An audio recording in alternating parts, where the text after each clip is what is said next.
స్తోత్రం కలుగును గాక. యేసుక్రీస్తు నామములో మీ అందరికీ సమాధానం కలుగును గాక. సమాధానకర్త అయిన దేవుడు మనకు తోడై ఉంటే చాలా ఆశీర్వాదాలు వస్తాయి. సమాధానకర్త అయిన దేవుడు మనకు తోడై ఉన్నప్పుడు అనేకమైన ఆశీర్వాదాలు మనకు అనుగ్రహించబడతాయి.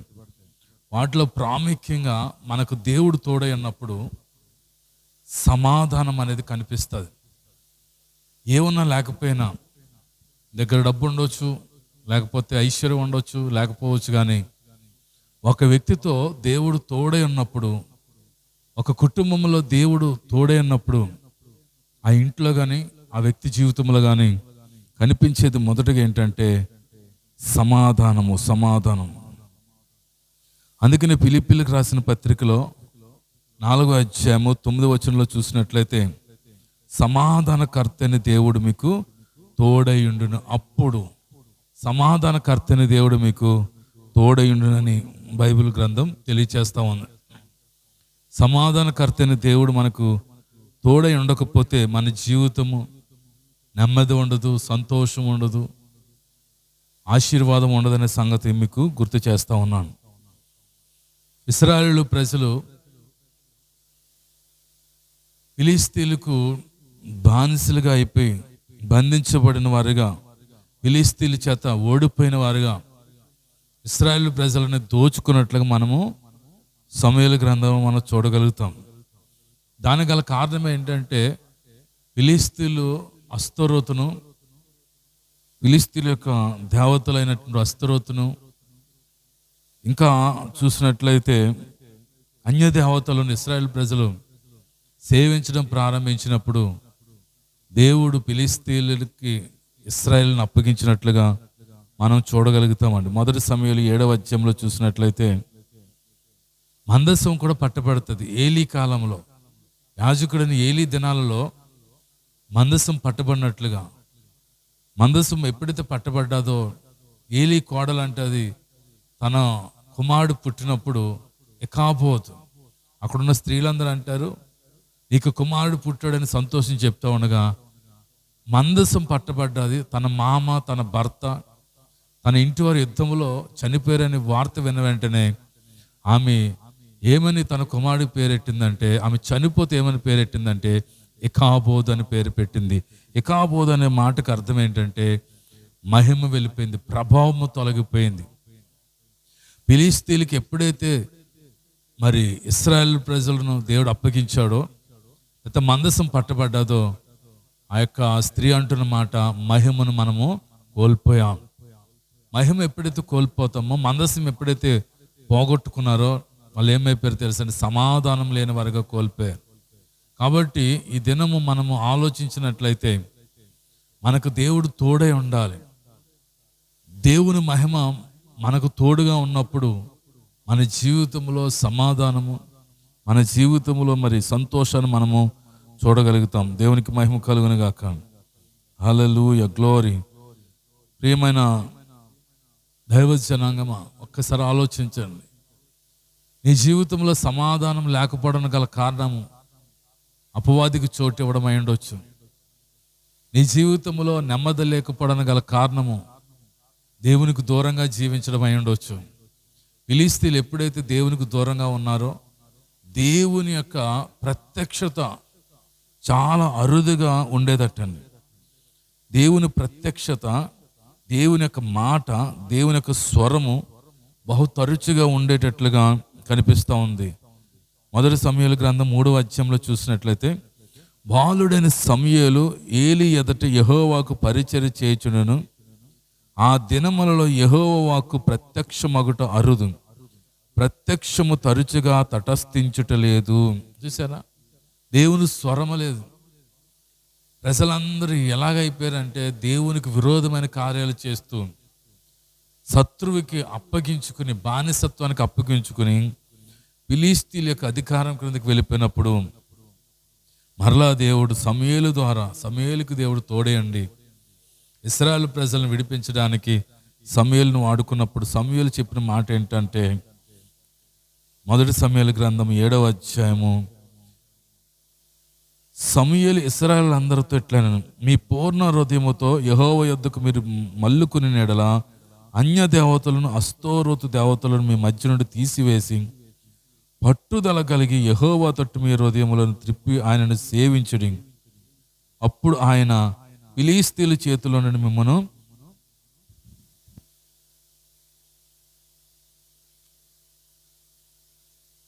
హల్లెలూయా ఫిలిష్తీయుల చేతిలో నుంచి, దోచుకున్న వాడి చేతిలో నుంచి, అపవాది చేతిలో నుంచి ఇశ్రాయేలు అందరూ కూడా ఇప్పుడు ఎవరి చేతిలో ఉన్నారంటే, మందసం పట్టబడింది. ఇశ్రాయేలు ప్రజలందరూ ఫిలిష్తీయుల ఎదుట ఓడిపోయారు. వేలాది మంది ప్రజలు చనిపోయారు. ఏలీ చనిపోయాడు, ఏలీ కుమారులు చనిపోయారు.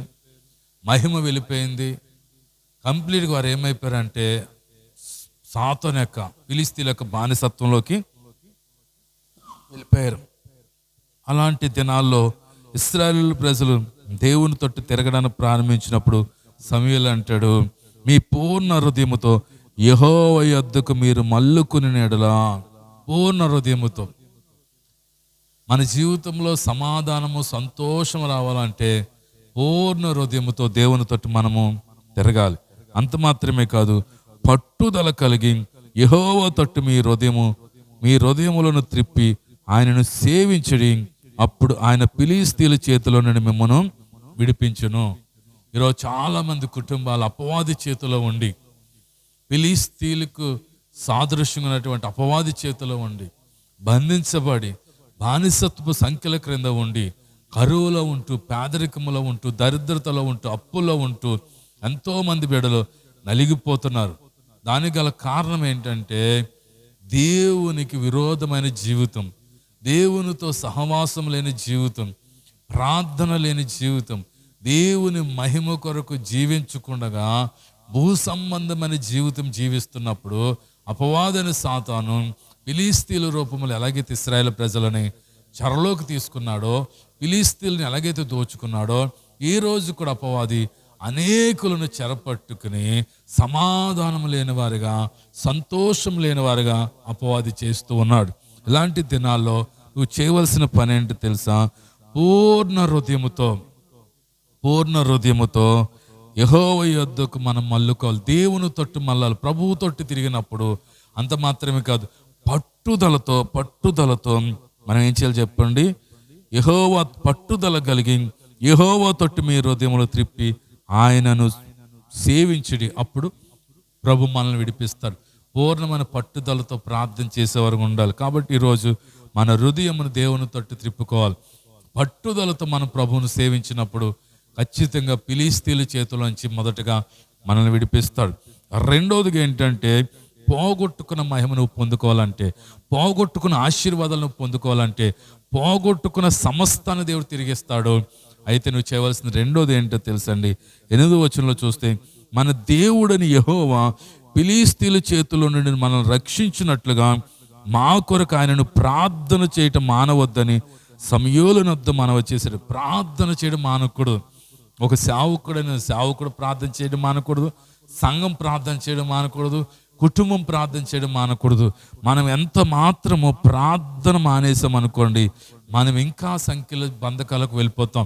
చాలామంది మందిరాన్ని నిర్లక్ష్యం చేస్తూ, సహవాసాన్ని నిర్లక్ష్యం చేస్తూ, ప్రార్థన నిర్లక్ష్యం చేస్తూ అపవాది చేతులకు వెళ్ళిపోయి సమస్తమును దోచుకుంటున్నాడని సాతాను. ధనాన్ని దోచుకుంటున్నాడు, ఆరోగ్యాన్ని దోచుకుంటున్నాడు, బానిసత్వ సంఖ్యలోకి తీసుకెళ్తున్నాడు, దరిద్రతలోకి తీసుకెళ్తున్నాడు, కరువులోకి తీసుకెళ్తా ఉన్నాడు. ఎందుకు వచనంలో చూస్తే, మన దేవుడని యెహోవా ఫిలిష్తీయుల చేతిలో నుండి మనల్ని రక్షించినట్లుగా మా కొరకు ఆయనను ప్రార్థన చేయటం మానవద్దని సమూయేలునొద్ద మనవి చేశారు. సమూయేలు ఏం చేశాడు తెలిసిన 10వ వచనంలో, సమూయేలు యెహోవా అతని ప్రార్థన అంగీకరించెను. సమూయేలు దహన బలి అర్పించుచుండగా ఫిలిష్తీయులు యుద్ధము చేటికి ఇశ్రాయేలుల మీదకి వచ్చిరి. అయితే యెహోవా దినమున ఫిలిష్తీయుల మీద మెండుగా ఉరుములు ఉరుమించి వారిని తారుమారు చేయగా వారి ఇశ్రాయేలుల చేత ఓడిపోయారు. చూసారా, ప్రార్థన శత్రువును ఓడించగలుగుతుంది.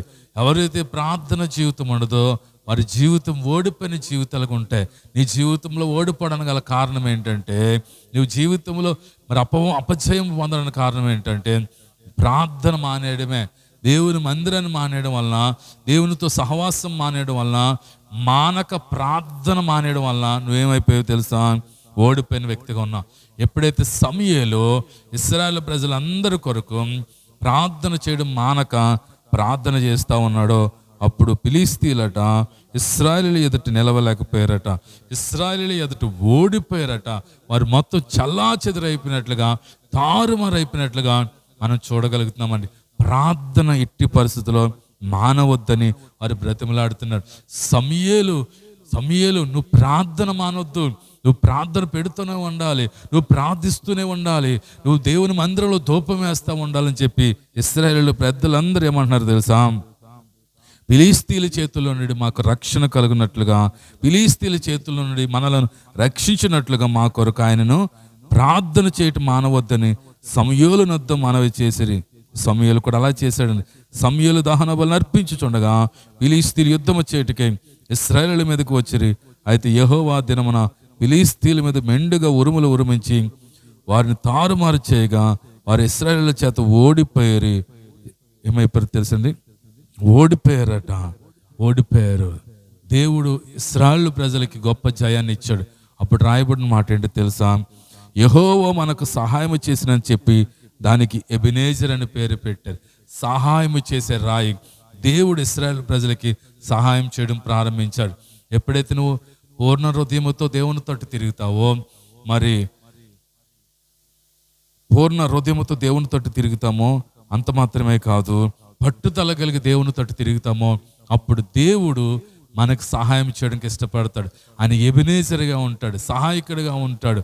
ఫిలిష్తీయుల మీద జయమిచ్చి ఇశ్రాయేలు ప్రజలకి దేవుడు గొప్ప రక్షణ కలుగ చేశాడు. ఇది రెండోది. మూడోది ఏంటంటే 14వ వచనంలో చూస్తే, మరియు ఫిలిష్తీయులు ఇశ్రాయేలీయుల యొద్ద నుండి పట్టుకొనిన పట్టణములు ఇశ్రాయేలీయులకు తిరిగి వచ్చును. ఎక్రోను నుండి గాదు వరకున్న గ్రామములను వాటి పొలములను ఇశ్రాయేలీయులకు ఫిలిష్తీయుల చేతిలో నుండి విడిపించారు. చూసారా?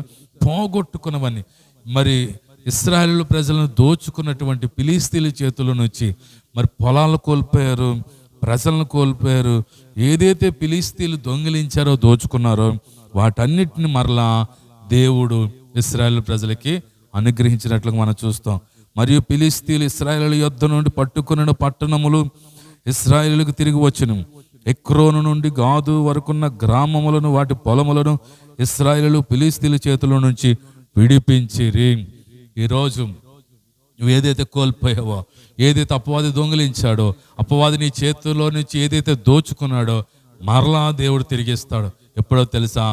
ప్రభు తట్టు తిరిగినప్పుడు, ప్రభు మనకు తోడై ఉన్నప్పుడు, ప్రభు మహిమ తిరిగి వచ్చినప్పుడు, దేవుని సన్నిధి మరలా మనకు తోడై ఉన్నప్పుడు, మనం పశ్చాత్తాపడినప్పుడు దేవుడు మనల్ని ఏం చేస్తాడట? మరలా పోగొట్టుకున్న వాటిని తిరిగిస్తాడు.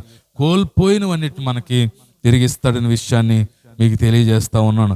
తర్వాత చూసినట్లయితే, మరియు ఇశ్రాయేలుకును అమోరీయులకును సమాధానం కలిగిన. చూసారా? ఒకప్పుడు ఇశ్రాయేల్ ప్రజలకి సమాధానం లేదు, బానిసత్వ సంఖ్యలో ఉన్నారు, ఫిలిష్తీయుల చేత నలగొట్టబడుతూ ఉన్నారు, ఫిలిష్తీయుల చేత నష్టపోతూ ఉన్నారు, ఫిలిష్తీయుల చేత ఎంతో మంది, వేలాది మంది చనిపోయారు, ఓడిపోయారు, దోచుకుని పడ్డారు. తర్వాత ఎప్పుడైతే వారు దేవుని తట్టు తిరిగారో, వారి మధ్యలోకి మరలా మందసం వచ్చింది.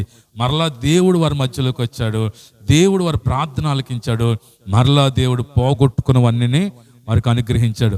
అవన్నీ కూడా మాత్రమే కాదు, సమాధానం కలిగినట. దేవునికి స్తోత్రం కలిగిన గాక. ఇశ్రాయేలీయులకును అమోరీయులకును సమాధానం కలిగిన. మరి సమూయేలు తన బ్రతుకు దినములన్నీ కూడా మరి ఇశ్రాయేలు ప్రజలకి సమాధానం కలుగును.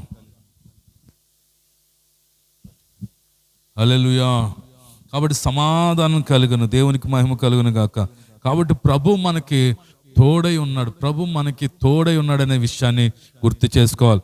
ప్రభా, మీరు మాకు తోడై ఉండండి ప్రభా, నీ సన్నిధి మాకు కావాలి ప్రభా, నీ ప్రసన్నత మాకు కావాలి ప్రభా, నీ మహిమ మాకు కావాలి ప్రభా, మీరు తోడై ఉండాలని చెప్పి దేవుని సన్నిధిలో పశ్చాత్తాపడి దేవుని బ్రతిమలాడుకున్నప్పుడు ఖచ్చితంగా దేవుడు ఏం చేస్తాడు తెలుసండి? మనల్ని ఆశీర్వదిస్తాడు. ఈ యొక్క వాక్యము ద్వారా దేవుడు మనతో మాట్లాడుతున్నది ఏంటంటే, పోగొట్టుకున్నవన్నీ కూడా తిరిగి మనకి ఇవ్వడానికి ఇష్టపడుతున్నాడు. కోల్పోయిన మహిమను తిరిగి ఇవ్వడానికి ఇష్టపడుతున్నాడు. ఎకాబోద్ అంటే మహిమను కోల్పోయారు. మహిమను ఎప్పుడైతే కోల్పోయారో సర్వస్వాన్ని కోల్పోయారు, సమస్తాన్ని కోల్పోయారు, బానిసత్వ సంఖ్యల కిందకి వెళ్ళిపోయారు, దాస్యపు కాడి కిందకి వెళ్ళిపోయారు. కానీ మరలా వారు పశ్చాత్తాపడి పూర్ణ హృదయముతో దేవుని తట్టు తిరిగి పట్టుదలతో యెహోవా తట్టు వారి హృదయములను దేవునికి అప్పగించి సేవించినప్పుడు వారి ప్రార్థన ఆలకించాడట. సమూయేలు ప్రార్థన, మానక ప్రార్థించిన సమూయేలు ప్రార్థన ఆలకించి దేవుడు ఇశ్రాయేలు ప్రజలకి గొప్ప రక్షణ కలుగజేశాడు. ఎబెనేజరుగా ఉన్నాడు, సహాయపుకు రాయిగా ఉండి వారందరి మీద గొప్ప జయం ఇచ్చాడు. పోగొట్టుకున్న పొలాలను కానీ పోగొట్టుకున్న ఆశీర్వాదాలన్నీ తిరిగి పొందుకున్నారు. అంత మాత్రమే కాదు, వారికి సమాధానం కలిగిందట. ఈరోజు నీకు సమాధానం కలుగజేసే దేవుడు మరి నీ జీవితంలోకి రావాలని ఆశపడుతున్నాడు, నేను సమాధానంతో నింపాలని ఆశపడుతున్నాడు. ఎవరికైతే దేవుడు తోడై ఉంటాడో వారికి సమాధానం కలుగుతుంది. సమాధానకర్త యొక్క దేవుడు మీ అందరికీ తోడైండి నడిపించునుగాక. ఆమెన్. God bless you. ప్రభు మిమ్మల్ని మీ కుటుంబాలు దీవించునుగాక.